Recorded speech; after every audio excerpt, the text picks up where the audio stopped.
So, oh, sorry.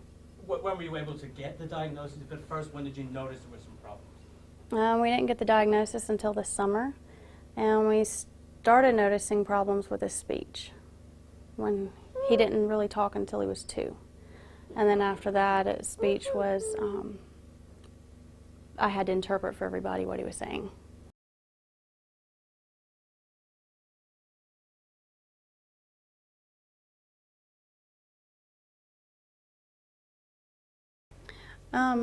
Well, getting anyone to believe it, first off, we had to move to a different state, and then once we saw a different family doctor, we were referred to a neurologist, and she was very easy.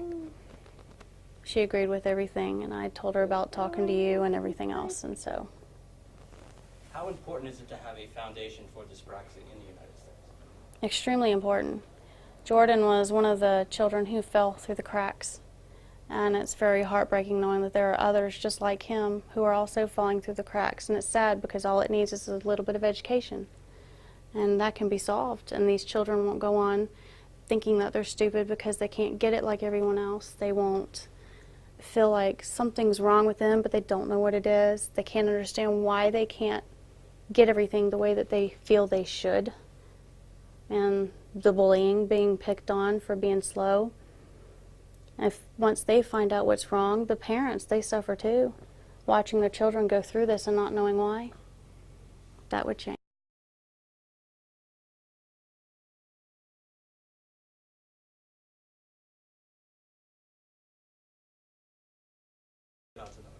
Yes, they have. One family member told me, oh, he doesn't have a problem with his memory. He doesn't have a problem in school.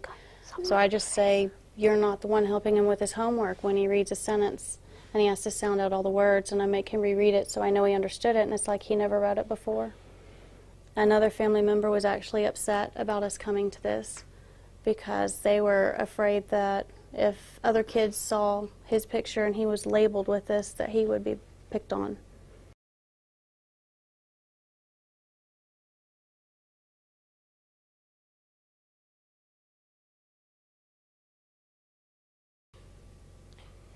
It doesn't feel so good because at River Oaks Academy we have to read books, and I have trouble at reading books, so I try to read easy books, not hard ones, because I just try to look through every book and see the words I know, and then just read that book.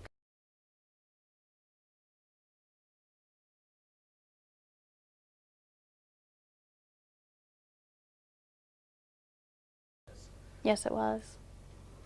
Finding you made the big difference on that one too.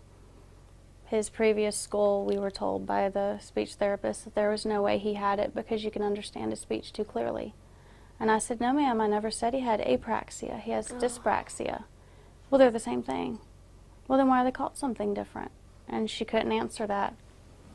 And he wasn't getting the help that he needed at that school. And we moved, he went to the new school. And I called before school started. I told the counselor, we believe he has dyspraxia. Do you know anything about it? And she did, and that was a huge relief. And even without the diagnosis, they started him on occupational therapy right away.